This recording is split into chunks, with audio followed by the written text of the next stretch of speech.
આજના વિડીયોમાં એવા ઉપયોગી આઈડિયા શેર કરીએ છીએ કે તમારા ઘણા બધા કામ સરળ થશે, તમારી મહેનત અને સમય પણ બચશે। તો ચાલો વિડીયોને સ્ટાર્ટ કરીએ। તો જો આ રીતના કોઈ પણ જાતના તળવાના હોય ને, નાના મોટા ભૂંગળા હોય કે પછી આપણે ચિપ્સ વગેરે કે હવે તો બીજા ઘણા બધા શેપમાં, સમોસા શેપમાં પણ આવે છે તળવાના। તો આપણે દર વખતે છે ને તળીને ખાતા હોઈએ પણ છે ને ખૂબ જ ઓઇલી થઈ જાય, એકદમ અંદર તેલ ભરાઈ જતું હોય। તો આપણે દર વખતે તળાય નહીં, આપણે શું કરાય ક્યારેક ક્યારેક આ રીતે શેકીને પણ ખવાય। તો તેના માટે આપણે છે ને ગેસ ઉપર આ રીતે કોઈ પણ પોળું વાસણ રાખી લેવાનું અને મીઠું જે હોય છે ને, આપણે મીઠું ખાઈએ છીએ તે આ રીતે ગરમ કરી લેવાનું, વાસણમાં નાખી અને ગેસની જે ફ્લેમ છે ને એ સ્લો રાખવાની, વધારે આપણે ફૂલ નહીં રાખવાની। અને મીઠું ગરમ થાય ને એટલે આપણે જે પણ તળવા હોય ને, કોઈ પણ પ્રકારના તમારી પાસે તળવાના હોય, નાના પાપડ હોય કે પછી ચિપ્સ વગેરે હોય કે આ રીતના ભૂંગળા હોય, તો તમે આ રીતે ગરમ મીઠામાં ફેરવશો ને જો આ રીતે, તો તમારે જરાક જ વારમાં જો સરસ તે છે ને શેકાઈ જાય છે। એટલે આપણે દર વખત તળેલું આપણે ખાઈએ તો આપણને નુકસાન પણ થાય, આપણી હેલ્થ માટે ખૂબ જ ખરાબ છે। તો ક્યારેક ક્યારેક આ રીતે શેકીને પણ તમે ખાઈ શકો, શેકીને દરેક જાતના આપણે તળવાના હોય ને આપી શકાય। જો એકદમ સરસ આપણે આ રીતે શેકાઈ જાય છે, ફૂલી જાય છે અને કાચા પણ નથી રહેતા। તમે એકવાર ટ્રાય કરજો। જો આ રીતે મેં શેક્યા છે અને આ રીતે જો તમને બતાવું છું, ખૂબ જ સરસ રીતે શેકાઈ જાય છે અને સરસ લાગે છે ખાવામાં પણ। પછી જો આ રીતે આપણે ફ્રીજમાં લોટ બાંધેલો બચ્યો હોય તો આપણે રાખતા હોઈએ, પણ ક્યારેક આપણે કાઢવાનું ભૂલી જઈએ, રોટલી કરવી હોય તો ખૂબ જ કઠણ હોય। તો તેના માટે આપણે ક્યારેક ભૂલી ગયા હોય તો શું કરાય, આ રીતે આપણે રોટલી રાખવાનો કેસરોલ હોય ને તે આપણે લઈ લેવાનું અને તેમાં ગરમ પાણી આ રીતે 1 ગ્લાસ જેટલું નાખી દેવાનું સરસ। અને ત્યાર પછી તેમાં લોટને આ રીતે રાખશો ને 1-2 મિનિટ જ તમે આ રીતે ઢાંકણ બંધ કરી અને 2 મિનિટ માટે રાખી દેવાનું। આપણે બીજી તૈયારી કરતા હોઈએ, તવો વગેરે ગરમ થાય ને ત્યાં સુધી જ આપણે રાખવાનું અને ત્યાર પછી તમે ખોલીને જોશો ને તો સરસ આપણે વરાણમાં છે ને આ લોટ એકદમ નરમ થઈ જશે। જો આ રીતે તમે ટ્રાય કરજો। ક્યારેક આપણે કાઢવાનું ભૂલી ગયા હોય ને અને તરત આપણે રોટલી વણવી હોય ને તો આ ટિપ્સ જરૂરથી તમે ટ્રાય કરજો, ખૂબ જ સરસ આઈડિયા છે। પછી જો આ રીતના આપણે ગ્લાસ હોય કે કોઈ પણ વાસણ હોય ને, તપેલી હોય કે વાટકા હોય, તો આપણે આ રીતે એકબીજામાં પરોવીને રાખતા હોય ને તો શું થાય કે આ રીતે ચોંટી જતા હોય ને નીકળે નહીં, આટા તેના એવા બેસી જાય ને એકબીજામાં કે આપણે કાઢવું મુશ્કેલ થઈ જાય। તો તેના માટે તમને એક સરસ આઈડિયા બતાવું છું। આ રીતે આપણે કોઈ પણ વાસણ એકબીજામાં આ રીતે જામ થઈ ગયા હોય ને તો આપણે શું કરવાનું, આ રીતના નળની જે ધાર હોય છે ને તેમાં આ રીતે રાખવાની। જુઓ સ્ટીલના હોય કે કાચના ગ્લાસ પણ કદાચ આ રીતે થઈ ગયા હશે ને તમારા, તો ખૂબ જ સરળતાથી નીકળી જશે। એકદમ સરસ આઈડિયા છે।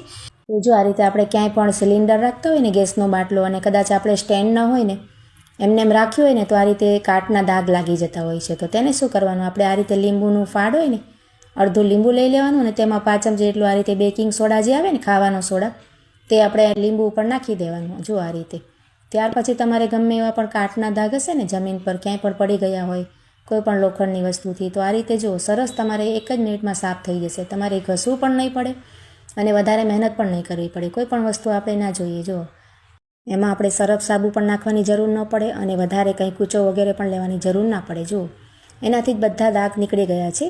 ત્યાર પછી આપણે કોઈ પણ કપડાથી લૂછી નખાય। તો આ રીતે ટ્રાય કરજો। તમારે ક્યાંય પણ આ રીતે કટાઈ ગયું હોય ને તો તરત જ નીકળી જાય। જો અહીંયા બધા દાગ નીકળી ગયા છે અને હવે કોરા કપડાથી આપણે આ રીતે સાફ કરી લેવાનું, તો 1-2 મિનિટમાં જ આપણું આ કામ એકદમ સરસ થઈ જશે। જો બધાય દાગ નીકળી ગયા છે, એક જરા કમથું રહી ગયું છે ને તે પણ જતું રહેશે, એકદમ ક્લીન થઈ જાય છે। જુઓ તમે જોઈ શકો છો ને પહેલાં કેવું દાગ હતું। તો આઈડિયા ખૂબ જ સરસ છે। ડબ્બા છે ને પ્લાસ્ટિકના દહીંમાં આવતા હોય કે ઘણી બધી વસ્તુમાં બહારથી આપણે સામાન લેતા હોઈએ ને તો આવતા હોઈએ છીએ અને આપણે ઘણા બધા ભેગા થઈ જાય। તો આજે હું તમને એક સરસ ઉપયોગ બતાવું છું તેનો, ઘરમાં વસ્તુઓ રાખવા માટે ખૂબ જ કામ આવશે। તો તેના માટે છે ને આપણે આ રીતની ડબલ સાઇડ ટેપ આવે છે ને તેનો આ રીતે એક લાંબો પીસ કટ કરી લેવાનું પહેલાં, જુઓ, અને જે ડબ્બો છે ને તેમાં તળિયામાં આ રીતે લગાવી દેવાનું। જુઓ તો આ રીતના બીજો પીસ પણ આપણે કટ કરવાનો, બંને આસપાસ તેના થોડીક જગ્યા મૂકી અને આ રીતે લગાવી દેવાય। જુઓ અને ત્યાર પછી તેનું સરસ પ્રેસ કરી અને તેના ઉપરના સ્ટીકર છે ને આપણે કાઢી નાખવાના। જુઓ હવે જો આપણે છે ને આ રીતની દોરાની રીલ હોય છે ને, આપણે ઘણી બધી ઘરમાં સીવતા હોઈએ, કંઈ આપણે ટાંકા કરતા હોઈએ, કોઈ બાળકોના કપડાં સીવતા હોય તો ઘણી બધી રીલ્સ આપણી પાસે હોય, તો બધી જ આ રીતના તમારે આવી જશે। જુઓ તેનું જે પુઠ્ઠાનો ભાગ હશે ને તે આમાં ડબલ સાઇડ ટેપમાં ચોંટી જશે। જુઓ સરસ રીતે, અને આ રીતે જ્યારે આપણે રીલ્સ એનો દોરાનો ઉપયોગ કરવો હોય તો પાછું આપણે કાઢી પણ શકાય અને પાછું પણ તમારે ચોંટી જશે। જુઓ એમાં ચીકાશ હોય ને તો પાછી ચોંટી જાય અને સરસ રીતે આવી જાય।